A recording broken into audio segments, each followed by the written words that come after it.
Bonjour à tous, bonjour les amis. Le titre du message du jour, c'est la douceur. Quand j'avais écrit ce message, quand je l'avais préparé, je ne savais pas que ce serait aujourd'hui, à l'occasion de la fête des mères. C'est vrai que les mamans, on peut les fêter aujourd'hui, mais tous les jours de l'année, les mamans, nos épouses, nos filles, les femmes en général. Nous lisons dans Galates 5, 22, 23, « Mais le fruit de l'esprit est l'amour, la joie, la paix, la patience, la bonté, la bienveillance, la foi, la douceur, la maîtrise de soi. » C'est le fruit de l'esprit. C'est un tout indivisible, comme une grappe de raisin composée de plusieurs grains, plutôt que la liste d'une qualité indépendante. Ces qualités sont le reflet du caractère de Christ et se développent progressivement chez les croyants grâce à l'action du Saint-Esprit. Selon la Bible, c'est Dieu qui, par son esprit, transforme le cœur des croyants et produit en eux ces qualités spirituelles. Ce processus de transformation se fait progressivement, à mesure que les chrétiens grandissent dans leur relation avec Dieu et se laissent guider par l'Esprit. En fait, ce n'est pas quelque chose que l'on peut produire par soi-même, par ses efforts, mais un résultat de la présence et de l'œuvre de Dieu dans la vie du croyant. Le Saint-Esprit, c'est le souffle divin, l'Esprit de Dieu qui agit dans le monde et dans la vie du croyant. Nous voyons comment Jésus a manifesté sa douceur à travers ses paroles, ses actions et sa manière de traiter les autres, en particulier ceux qui étaient vulnérables ou marginalisés. Alors voici quelques exemples marquants, que certains connaissent bien sûr. Dans ses enseignements, Jésus a enseigné l'amour, le pardon et la compassion. Il a dit « Heureux les doux, car ils hériteront la terre » dans Matthieu 5, 5. Ce message montrait qu'il valorisait la douceur comme une vertu essentielle. Avec les pécheurs, Jésus a souvent accueilli et pardonné les pécheurs, comme dans l'histoire de la femme adultère, dans Jean 8, 1, où il a dit « Que celui de vous qui est sans péché lui jette la première pierre ». Il a démontré une douceur désarmante en offrant grâce et compréhension. Avec les enfants, il a montré de la tendresse envers les enfants, en disant « Laissez les petits enfants venir à moi, car le royaume de Dieu leur appartient » dans Luc 18, 16. Et même dans sa souffrance, lors de sa passion et de sa crucifixion, Jésus a exprimé une douceur extraordinaire, priant pour ses bourreaux. « Père, pardonne-leur, car ils ne savent pas ce qu'ils font. » Luc 23, 34. Ces actes reflètent une douceur empreinte de force et de courage, un modèle d'amour et d'humilité. Quand je pense à l'homme Jésus, j'ai cette image de douceur qui m'apparaît. C'est vraiment une composante essentielle du fruit de l'esprit, tout comme l'amour. Se laisser emplir du fruit de l'esprit, c'est évidemment développer et mettre en pratique la douceur. Alors la douceur, tout le monde en a un peu sa définition. C'est une qualité humaine qui se manifeste par une attitude calme, apaisante, bienveillante. Elle englobe une manière de parler, d'agir ou de réagir avec délicatesse. Voici quelques aspects de la douceur. Elle se manifeste souvent en lien avec d'autres composantes du fruit de l'esprit ou d'autres qualités relationnelles. Par exemple, dans la patience, bien évidemment que être doux implique de savoir garder son calme face à des situations difficiles ou stressantes. En matière d'empathie, une personne douce c'est écouter, comprendre les émotions des autres, sans jugement.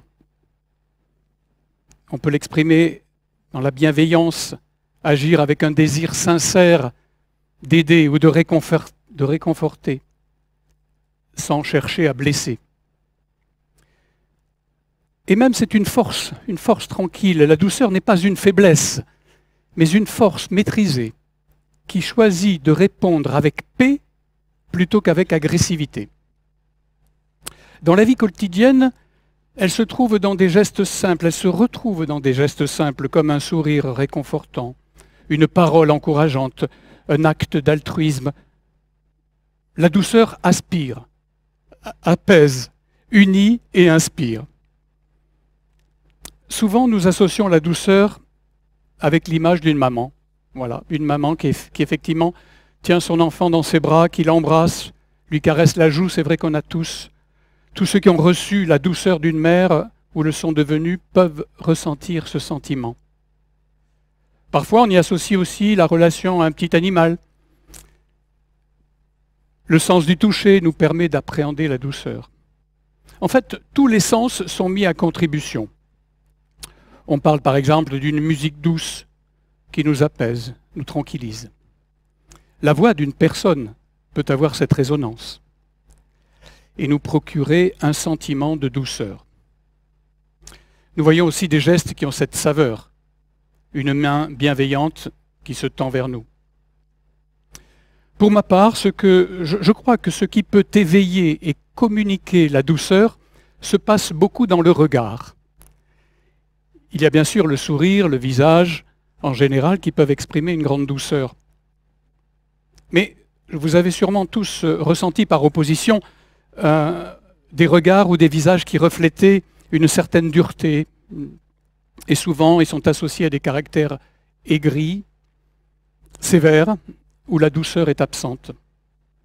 Alors, je voudrais m'attarder sur le regard, car il reflète beaucoup de choses. Et si la bouche peut parler, les yeux peuvent en dire long.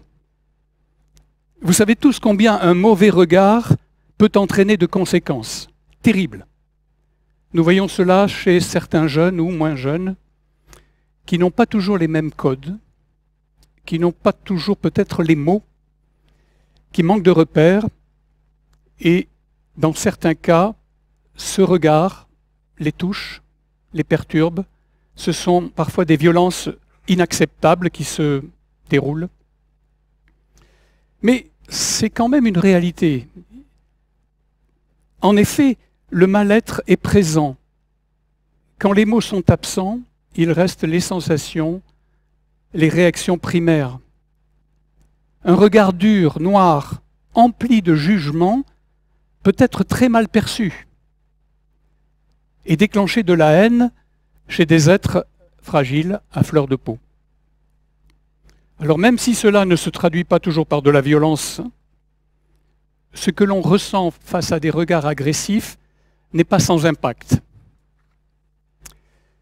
Alors d'où nous vient ce mauvais regard, ces mauvais regards?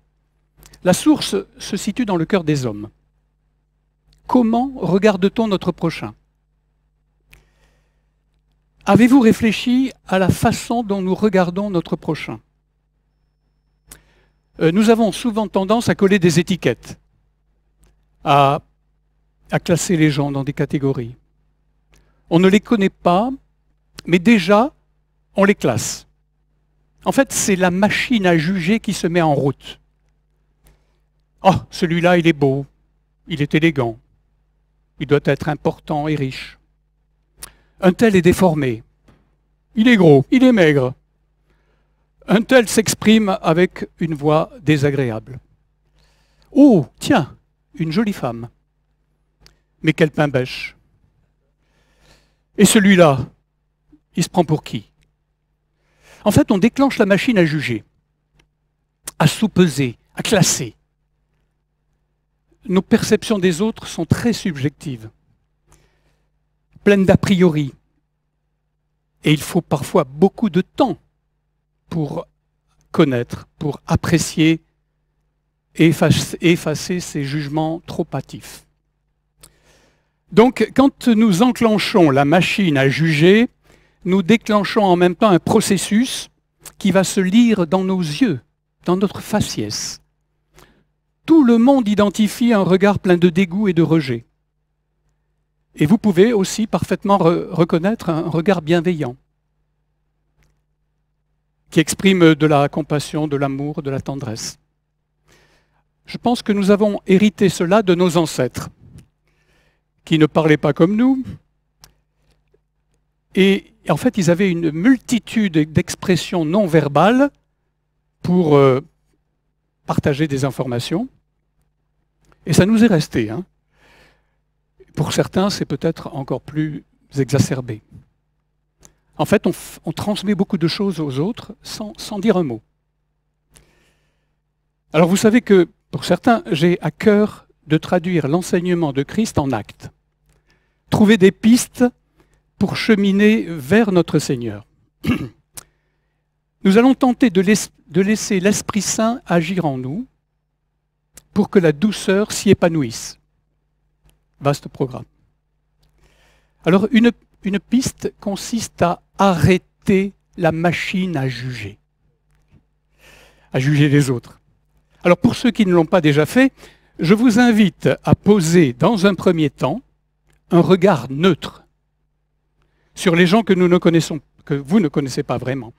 Les regarder sans a priori, sans leur coller une étiquette. Les voir comme des femmes et des hommes que nous allons découvrir. Soyons, dans un premier temps, neutres. Soyons des Suisses. Mais oui, c'est notre but à tous, et je m'adresse à nos amis suisses, nous voulons vous ressembler. Au moins dans ce domaine. Ce n'est qu'une étape. Vous n'êtes pas à la perfection. Ce n'est qu'une étape. La suite viendra après avec l'acceptation des autres. Avec l'acceptation de leurs différences, leurs qualités, leurs défauts. L'étape suivante sera le regard d'amour que nous poserons sur notre prochain, avec tout ce que cela comporte de douceur, de compassion, de tolérance. Le plus surprenant, ce sera peut-être de réaliser que quand on ne juge pas d'emblée, et en fonction du regard que l'on pose, eh bien, l'autre, il peut être influencé. Et il peut même changer, en fonction du regard. En effet, la personne qui ne se sent pas jugée va se sentir acceptée, telle qu'elle est, et ressentir une forme de réconciliation avec l'autre et avec elle-même. Si une personne ne se sent pas jugée dès le départ, elle sera plus à même d'accepter des commentaires, des avis différents, et nous pourrons entrer dans un dialogue où la douceur va faire la différence. Nous pouvons être en opposition avec des avis différents sans entrer dans un conflit. Nous voyons que la douceur peut se manifester de diverses façons. L'expression du visage, le regard, les mots employés, le ton, les gestes. Tous ces éléments sont liés à l'état de notre cœur. Certains diront à notre être profond. Je considère que ce reflet, ce rayonnement de douceur est une des manifestations de la présence de l'Esprit Saint en nous. Nous pouvons dire que cette dimension du fruit de l'Esprit est d'autant plus visible pour chacun d'entre nous si nous laissons la place à Christ. C'est à la fois le point de départ et la conclusion de ce chemin de vie avec et en Christ. Tout est dit. Laissez Christ régner en nous. Que notre moi diminue pour lui laisser plus de place avant de lui donner toute la place. Mais vous le savez, nous ne sommes pas encore au bout du chemin, ni en état d'osmose complète avec Christ. Notre nature humaine résiste, rejaillit et vient souvent contrarier les meilleures volontés. Alors nous allons aborder une notion importante, la volonté. L'effort, le travail sur soi, enfin vous savez tout ce qu'on nous a appris. Il faut faire, il faut se battre, il faut réussir. Eh bien, avec Jésus-Christ, nous allons le désapprendre. Je vais prendre un exemple d'un domaine que je connais, le sport. Plus haut, plus vite, plus fort. Nous pensons donc que plus on est contraint, plus on force, et mieux ce sera. Il faut avoir mal pour avoir plus d'efficacité.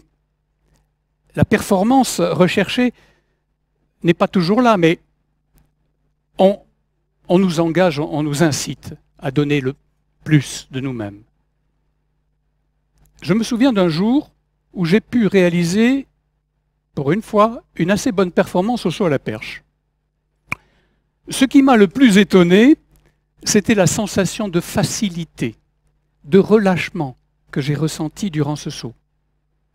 Vous avez peut-être déjà regardé des sportifs de haut niveau et vous avez peut-être eu la sensation que c'était facile. C'est assez extraordinaire, ils font des exploits prodigieux. Ils sont avec le sourire, un certain relâchement, une aisance. Le geste est fluide, souple, sans crispation, efficace et même esthétique. Nous avons là une clé de la réussite. C'est l'être qui s'épanouit dans un geste juste et beau. Nous sommes loin du stéréotype du sportif qui force, qui grimace. On se rapproche plutôt de la danse, de la pureté du mouvement. Ce n'est pas un monde de brut, c'est un monde de douceur. Ça dépend des sports. J'ai vu les rugbymen, les boxeurs. C'est en ce sens que nous allons changer de paradigme. Arrêtez de penser que c'est notre volonté, notre force de caractère qui va nous changer, qui va nous donner la douceur dans la relation à autrui. Où est la douceur quand on se met dans cet état-là? En fait, la douceur, c'est la douceur de Christ elle-même qui va faire son chemin en nous. Nous l'avons reçue avec toutes les composantes du fruit de l'esprit. Maintenant, laissons-lui la place, arrêtons de vouloir faire pour laisser Christ agir en nous. Nous allons tenter d'employer une arme de dissuasion massive dans nos relations avec autrui. Nous allons employer la douceur. Alors je vais vous donner un mauvais exemple. Il m'est arrivé plusieurs fois dans la circulation automobile de voir un automobiliste pressé, agressif, me serrer de trop près, faire des choses un peu dangereuses. Alors j'aurais eu envie de lui dire ces 4 vérités, mais par ironie, je lui ai fait un sourire. Alors, c'était pas un sourire plein d'acceptation. Il voulait plutôt dire quel imbécile tu es en te comportant ainsi. Hein. Mais j'ai plutôt souri. Dans plusieurs cas, j'ai vu le visage du conducteur agressif changer. En me voyant sourire, il pensait peut-être que je l'excusais, que je l'acceptais tel qu'il était. Hein. Et donc, parfois, il me souriait aussi et me faisait un petit geste pour s'excuser. C'est troublant, parce que j'aurais pu lui crier dessus, lui montrer un point menaçant, et comment ce serait terminé en fait. Hein. Mais ce sourire, qui n'était pas bien intentionné, avait eu cet effet troublant. Il n'était pas doux ni compatissant ce sourire, ni celui de quelqu'un qui pardonne, mais ça a apaisé la situation. J'aimerais avoir la douceur spontanée, qui calme, qui rassure, pouvoir l'exprimer dans les relations avec autrui. Alors doit-on pour autant tout accepter, se laisser faire? Je ne crois pas. Je ne crois pas que Jésus serait rentré dans cette forme de démagogie permissive. Nous lisons dans Matthieu 10, 14, « Lorsqu'on ne vous recevra pas et qu'on n'écoutera pas vos paroles, sortez de cette maison ou de cette ville et secouez la poussière de vos pieds. Nous savons tous que Jésus était capable de se mettre en colère. Nous l'avons vu chasser les marchands du temple. Alors, accepter l'autre, aimer son prochain, faire preuve de compassion, de douceur, pardonner, mais ne pas tout tolérer. Quand je laisse la douceur de Christ bien s'installer en moi, c'est comme si je recevais un baume qui apaise, qui calme, et me fait voir le monde autrement. Il peut m'empêcher de rentrer dans la spirale de ce monde du donnant-donnant. Tu m'as fait du mal, je vais te le rendre. Tu es agressif, je peux l'être encore plus que toi. La vulgarité, la violence, tout ce qui dégénère et nous salit nous-mêmes. Dans un autre domaine, je me souviens de la réflexion d'un de mes élèves, quand j'étais enseignant d'éducation physique. Et en voyant l'agitation d'une classe, il m'a demandé « Monsieur, pourquoi vous ne criez pas ?» Cet enfant se demandait pourquoi je ne réagissais pas comme tout le monde, en criant encore plus fort que les autres, en étant moi-même encore plus violent. Ces élèves étaient conditionnés à la violence, au rapport de force, aux surveillants qui sans cesse leur criaient dessus pour tenter de faire régner l'ordre, aux professeurs qui sanctionnent, qui punit, créant ainsi une spirale.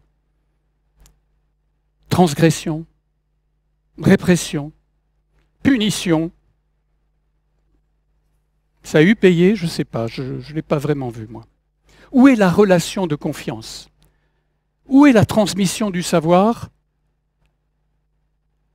dans un enseignement? Où est la douceur du langage? L'acceptation de l'autre, le véritable respect. Doit-on instaurer ce type d'éducation par la peur du plus fort? J'ai vu dans des reportages des classes en Asie où des enseignants, une enseignante notamment, accueillaient les petits élèves par une embrassade. Chaque élève passait dans ses bras pour un petit câlin. Dans une autre classe, j'ai vu un enseignant qui avait instauré un système où chaque élève adressait à un de ses camarades un compliment. Et donc il instaurait dès le début de la journée une situation, une relation à l'autre formidable.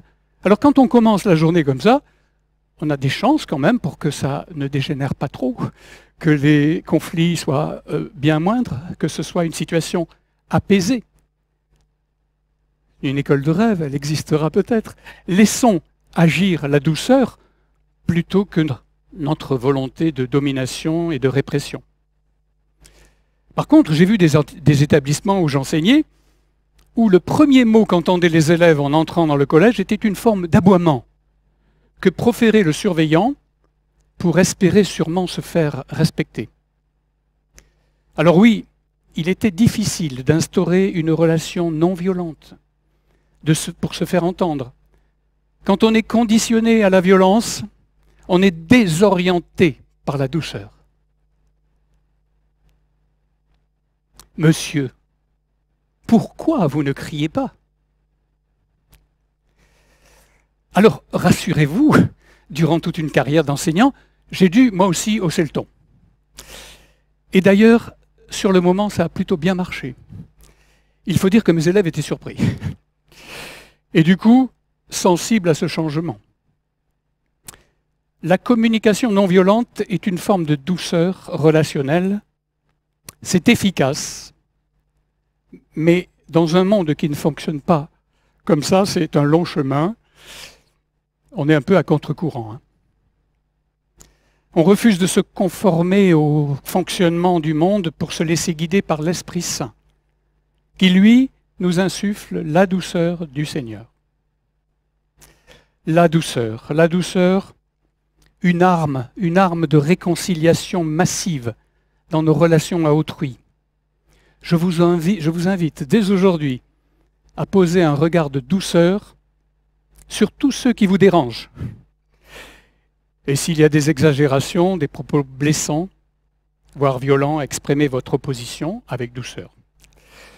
Ne pas hésiter à donner votre avis, qui n'est pas le même, ou qui est opposé à vos interlocuteurs, mais la façon de l'exprimer avec une certaine douceur vous permettra d'être mieux entendu.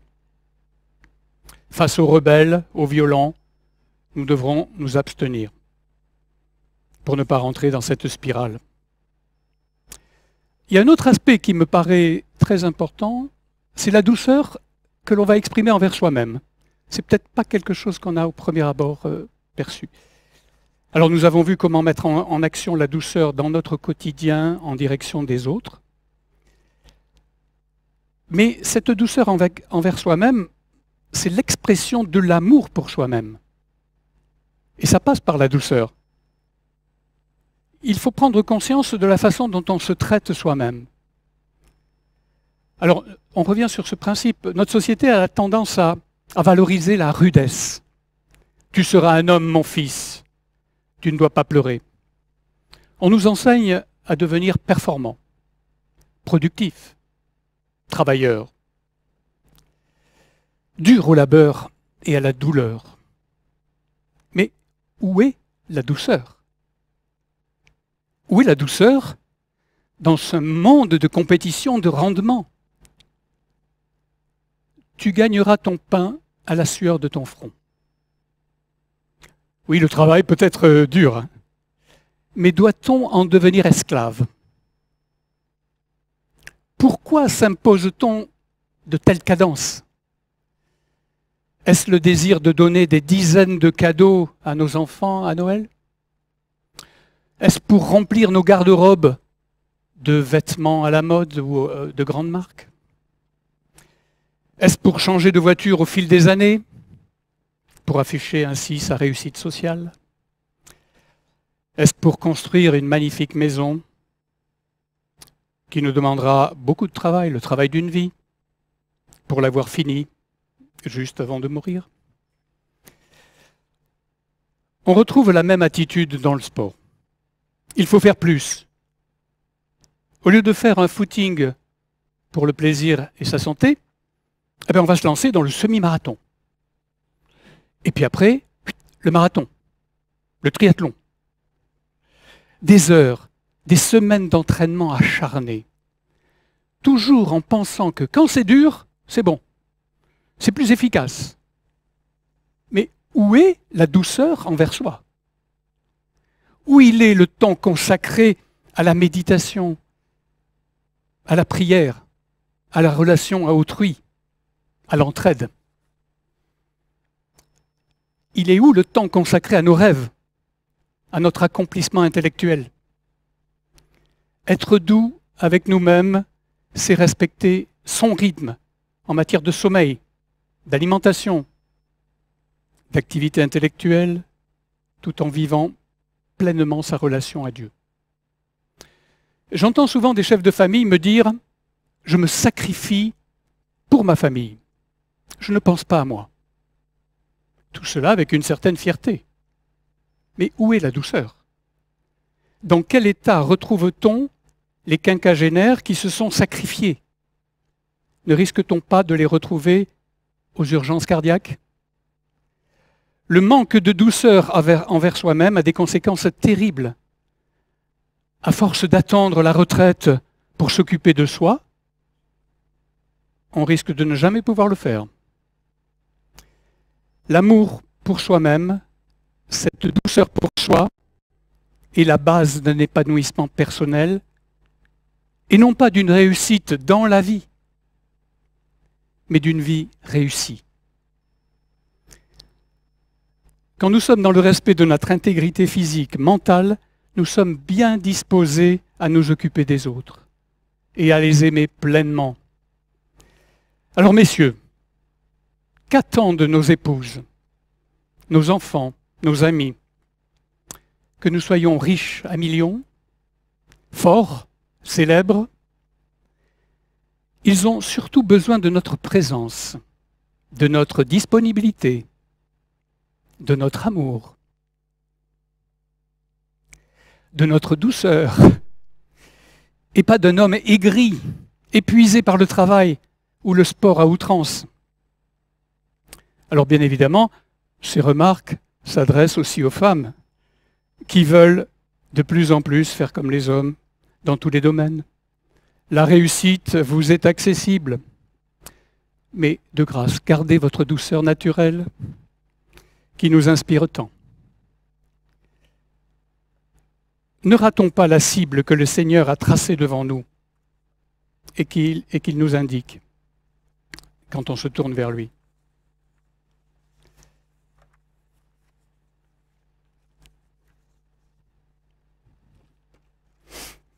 Il se cachait, je vais terminer par un petit poème. Le murmure du vent dans les feuilles d'automne, la surprise du faon qui écoute et s'étonne, les rayons sur ma peau d'un soleil qui frissonne, la fraîcheur de cette eau que la source me donne, la main tendre posée sur la joue d'un enfant, la berceuse chantée par une jeune maman.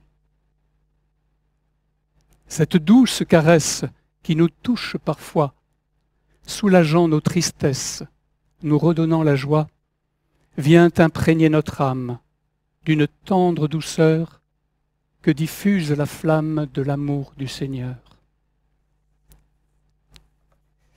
Alors Seigneur, guide-nous tout au long de cette semaine. Viens emplir notre cœur de ta paix, de ton amour, de ta douceur. Amen.